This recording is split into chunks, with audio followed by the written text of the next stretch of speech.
กียรติศักดิ์ศรีเสิร์ชสู่สูงล้ำบ่ยอมให้ยำทำลายหญิงลาวแท้จริงคือยอดนารีเพื่อโลกปัตตภี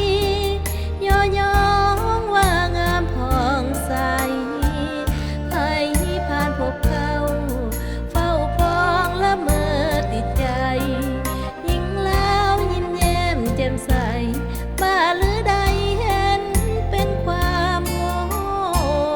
คอยคือสาวลาวแวววาวดุจจันทร์แจ่มสี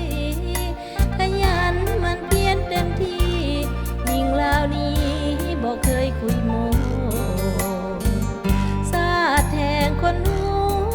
จะอยู่ใสเขาบอกอวดโตเปรียบคือ